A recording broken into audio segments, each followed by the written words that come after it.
আর আমি একটা বিশেষ ধন্যবাদ জানাতে চাই। যদি আপনি সেই মানুষ হন, ছেলে, মেয়ে, ২০ থেকে ৯০ বছর বয়সী, একা সংগ্রাম করছেন, এমন কোনো জায়গায় কাজ করছেন যেটা নিয়ে আপনার কোনো আগ্রহ নেই, আর মনে হচ্ছে সময় কেবলই চলে যাচ্ছে, আপনার কোনো স্বাধীনতা নেই, আপনি কষ্ট করে দিন পার করছেন, এই ব্যবসা বিশ্বজুড়ে শুরু হতে যাচ্ছে, আর এতে থাকবে হৃদয় দিয়ে তৈরি অত্যাধুনিক এআই পণ্য, আর তারা আয় ভাগাভাগি করবে। আর আমি আপনাকে একটা খুব গুরুত্বপূর্ণ বিষয় ভাবতে বলবো। যদি আপনি এটা দেখছেন, এটা শুধু ১-২% মানুষের জন্য নয়। এই সিস্টেমটা এমনভাবে তৈরি হয়েছে যাতে আমার মতো সাধারণ মানুষ, ক্রিস, আর আরো লাখ লাখ, কোটি কোটি মানুষ আমাদের জীবন বদলাতে অংশ নিতে পারে। আমাদের জীবন বদলানো। ঠিক।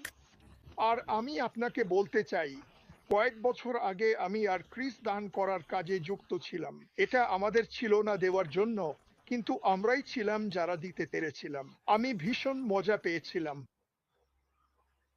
আমি সত্যি অনেক মজা পেয়েছিলাম। দান করা, মানুষের প্রতিক্রিয়া দেখা, তারা কি বলে, কিভাবে, এসব করতে অনেক অনেক মজা লাগে। আমি আর অপেক্ষা করতে পারছি না। আমি আর অপেক্ষা করতে পারছি না দোকানে ঢুকে, বা কাউকে পেট্রোল নিতে দেখে, বা যাই হোক, তাদেরকে একটা জীবন বদলে দেওয়া সুযোগ দিতে। আর আমি জানি তোমরা সবাই আগেও এটা শুনেছ। ওহো, এটা হচ্ছে সেরা ব্যবসা যা কখনো হয়েছে।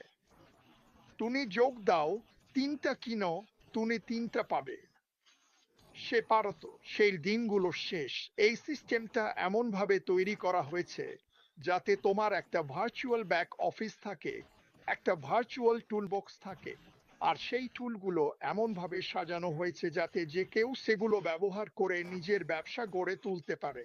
আর উপায় বলছি, এই ব্যবসায় হাজার হাজার মানুষ আছে যারা তোমাকে তোমার ব্যবসা গড়ে তুলতে সাহায্য করবে। অবিশ্বাস্য। এমএলএন দুনিয়ায় ব্যাপারটা হচ্ছে, আমি আমার জন্য, তুমি তোমার জন্য। এখন তারা এটা বলে না। তারা বলে, উহো, ৩ জন মস্কেটিয়ার, জানোই তো, কিন্তু আসলে তা নয়। প্রত্যেকে নিজের স্বার্থে ছুটছে। এই ব্যবসাটা সেরকম নয়। সিও থেকে শুরু করে। এভাবেই তুমি বুঝতে পারো, এভাবেই বোঝা যায় এটা আলাদা। আর আমি চাই এটা মানুষের মাথায় গেঁথে দিতে। তুমি জানো, মানুষ বলে, ওহো, মাটি, তুমি এই কথাটা বলো, আমি একই কথা বলে যাব যতক্ষণ না গরুগুলো বাড়ি ফিরে আসে, যদিও আমি জানি না এর মানে কি। কিন্তু না, আমাদের একসাথে কাজ করতে হবে, খবরটা ছড়িয়ে দিতে হবে। উদাহরণস্বরূপ, পুর্থার মতো ভদ্রলোক, আমি জানি তার মতো আরো লাখ লাখ মানুষ আছে। আমি আপনাকে ধন্যবাদ জানাতে চাই, স্যার, এখানে আসার জন্য। আপনি দারুণ কাজ করেছেন। আপনি আমাকে অনুপ্রাণিত করেছেন এটা জানতে যে সর্বত্রই মানুষ আছে। তুমি জানো, কখনো কখনো ভারত খারাপ নামে পরিচিত হয়, কিন্তু আমি মানুষকে বোঝাতে চাই যাতে তারা বুঝতে পারে। যদি যদি এই ব্যবসায় ৫৪-৫৩% মানুষ ভারত থেকে আসে, তাহলে স্বাভাবিকভাবেই কিছু খারাপ খবর শোনা যাবে, কারণ সংখ্যাগরিষ্ঠ তো সেখান থেকেই। কিন্তু দেখো, এই ভদ্রলোক সেটার ওপর মনোযোগ দেন না। হ্যাঁ, উনি সব সময় এসব শোনেন, কিন্তু তিনি তা উপেক্ষা করেন। আর উনি আমাদের বলেছেন, কোনো বিষয়ে মনোযোগ দিতে হবে। একজন আরেকজনকে ভালোবাসা, যত্ন নেওয়া, একে অপরের পাশে থাকা, এই জিনিসগুলোতে মনোযোগ দাও। আর আমরা সবাই যদি এটা করি। দেখো, বাইবেলে, খ্রিস্টান বাইবেলে সহজ একটা আদেশ আছে, তোমার প্রতিবেশীকে ভালোবাসো এবং নিজেকেও ভালোবাসো। সবাই বলেছে, দোস্ত, এটা তো কত সহজ। জানো কি, আমরা যদি শুধু এটুকুই করতাম, শুধু এটুকুই, তাহলে দারিদ্র্য থাকতো না, কেউ পানি খুঁজতো না, আমরা একে অপরকে বোমা মারতাম না, অকারণে একে অপরকে ঘৃণা করতাম না, বাজে জিনিস নিয়ে ঝগড়া করতাম না, শুধু যদি আমরা ওই একটাই অনুসরণ করতাম। আর আর যখন তুমি এই আদেশটা শোনো, তখন ভাবো, আরে এটা তো কত সহজ। হ্যাঁ, কিন্তু এটা খুবই শক্তিশালী। নিজেকে যেমন ভালোবাসো তেমনি তোমার প্রতিবেশীকেও ভালোবাসো।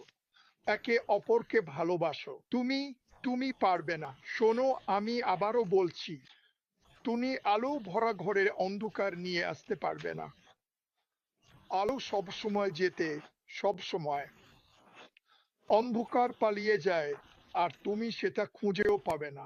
তুমি একটা এমন ট্রেন্ডই তো দুনিয়াকে ঘুরিয়ে রাখে, তাই না?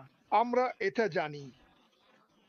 আমরা জানি অ্যাপলের ছিল আইফোন, ম্যাক উহো, আইপ্যাড, ট্যাবলেট। এখন তাদের একটা ঘড়িও আছে।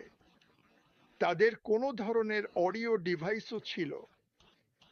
আর ২-৩টা বড় ঘটনা ঘটলো। আর তারা এখন $৩.২ ট্রিলিয়ন কোম্পানি। ৩.২। এখন তারা কি করলো? তারা একটা ট্রেন্ড তৈরি করলো। তারা তারা মানুষকে আইফোন নিয়ে এমন এক উন্মাদনায় ফেলে দিল, যেন হাঙরের ঝাঁকের মতো। তারা কয়েক মাস আগেই এটা নিয়ে কথা বলতো, এটা আসছে, এটা এটা করবে, ওটা করবে, আরো অনেক কিছু করবে। আর আমরা পর্দার আড়ালের কিছুই দেখিনি। আমরা জানি না কত ঝগড়া হয়েছে, কতজন চাকরি হারিয়েছে, মানুষ কত নিয়ে তর্ক করেছে। কিন্তু যখন ফলাফল এলো আর ধোঁয়া কেটে গেল, আর তারা চূড়ান্তভাবে বলল, এই নিন আপনার আইফোন, তখন সেটা হিট হয়ে গেল। আর তখনই ট্রেন্ডটা শুরু হলো। এখন মানুষ একেবারে নতুন আইফোন কিনছে, অথচ তাদের আসলে দরকারই নেই। এটা তো পাগলামি, এটা তো পাগলামি। আর যখন আপনি এমন একটা কোম্পানির কথা বলেন যার মূল্য $৩.২ ট্রিলিয়ন,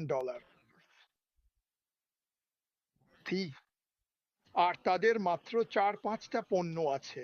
এখন আমি চাই আপনি কল্পনা করুন, আমাদের ক্ষেত্রে ট্রেন্ডটা হবে আমরা এমন পণ্য তৈরি করছি যেগুলোর চাহিদা অনেক বেশি এবং সত্যিই দরকারি। ব্যক্তিগতভাবে, ছোট ব্যবসা, মাঝারি ব্যবসা, বড় ব্যবসা, আর একেবারে বিশাল ব্যবসা, সব ধরনের ব্যবসার জন্য।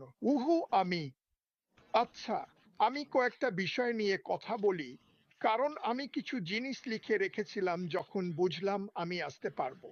আমরা এই ক্ষেত্রে ট্রেন্ড সেটার হতে যাচ্ছি, ঠিক তো?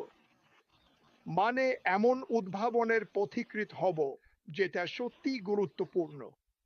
কম খরচে উচ্চ মূল্য দিচ্ছি। এটা খুবই গুরুত্বপূর্ণ। সবাই চায় তাদের খরচ কমাতে। সবাই। আমি পাত্তা দিই না সেটা ব্যক্তি হোক বা কোম্পানি। অনেক কোম্পানি সম্ভবত $১,০০,০০০, তার চেয়েও বেশি ভিডিও কনফারেন্সিং এর পেছনে খরচ করছে। শুধু একটা প্রশ্ন, সাধারণ বুদ্ধি, কি হতো যদি এমন কিছু আসতো যেটা ৬০-৭০% সস্তা এবং সব সুবিধা আছে? তারা কি কোম্পানির প্রেমে পড়ে আছে? তারা কি শীর্ষ ৫টি কোম্পানির প্রেমে পড়ে আছে? আমি নাম বলবো না। না, তারা আসলে ভালোবাসে কোম্পানি তাদের জন্য কি করতে পারে, কিন্তু তারা আরো বেশি ভালোবাসবে যদি আপনি তাদের জন্য কিছু করতে পারেন, এমন একটা সার্ভিস দেন যাতে তাদের পকেট খালি না হয়। এটাই একটা ট্রেন্ড। আরেকটা ট্রেন্ড বলি, আমাদের কোম্পানি, আর আমি চাই যারা প্রথমবার দেখছেন তারা এটা শুনুন, এটা মডেলটা বদলে দিচ্ছে। আগে লাভ, এখন আগে মানুষ। আমি জানি আপনি মাথা নাড়ছেন, কেউ এটা করে না। আপনি ঠিকই বলছেন, কেউ এটা করে না। তাই তো এটা, এটা কি খারাপ কিছু? না, এটা খারাপ কিছু না।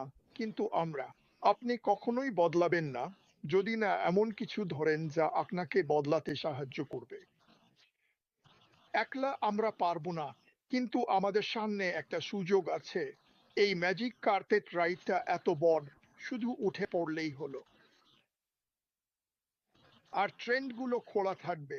জানেন তো, আমরা দেখি অনেক কোম্পানি আছে, তারা খোঁজে আর গিলে ফেলে। আমি আরো ভালো কিছু বানাবো আর ওই লোকটাকে বাজার থেকে উড়িয়ে দেব। গত ৩০-৪০ বছর ধরে এটাই হয়ে আসছে। বার্নস অ্যান্ড নোবেল, ওয়ালমার্ট, কেমার্ট অনেক দোকানকে মুছে দিয়েছে, কিন্তু আসল কথা এখানে এটা করতে আসেনি।